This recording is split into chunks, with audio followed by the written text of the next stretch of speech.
Magandang araw sa lahat, welcome po ulit dito sa atin channel ang Biyahe y Komida. Maraming salamat sa lahat ng nag-subscribe, indeed. Punta tayo sa atin topic, November 16, 2025. Andres Mulak na ikwento ang freak accident ni Atasha. Surviving Japan with one leg.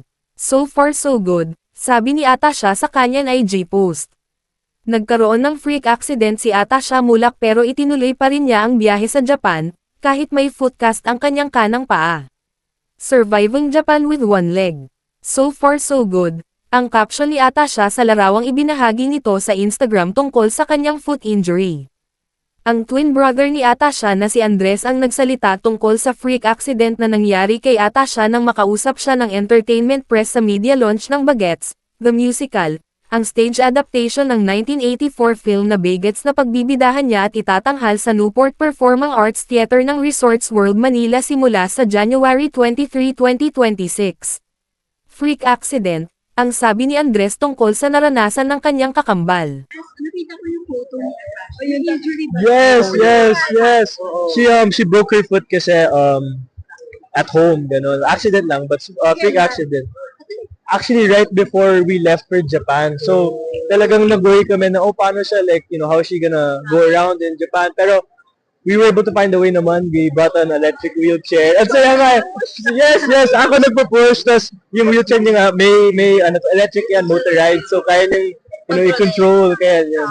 Ang Bagets, the musical at ang taping ng season 2 ng Ang Mutya ng Section E ang mga proyektong magkasabay na pinagkakaabalahan ni Andres.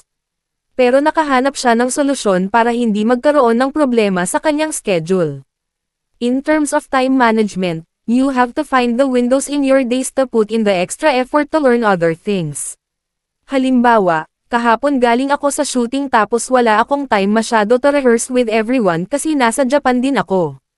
So, I had to find windows inside my shooting time na kailangan ko iaral yung dance, yung blocking. Just really taking it day by day talaga, lahad ni Andres.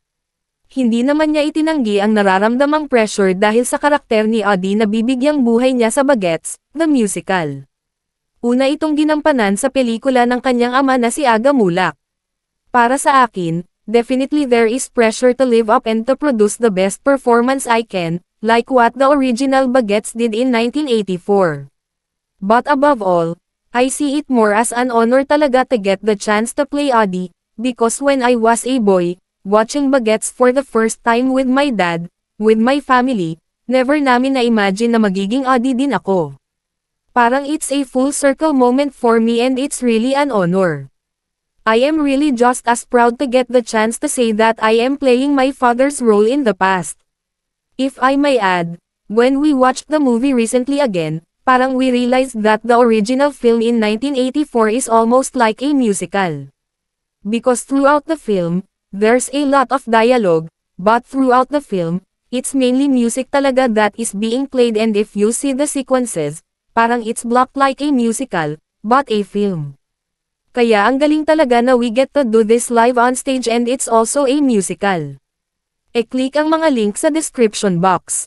At yan ang ating latest Showbiz Chika update for today. Huwag kalimutan mag-subscribe, click the notification bell for more Showbiz Chika updates, like and share the video at suportahan po ang ating Facebook page. Maraming salamat sa lahat ng nag-subscribe indeed. Magandang buhay sa lahat, adios!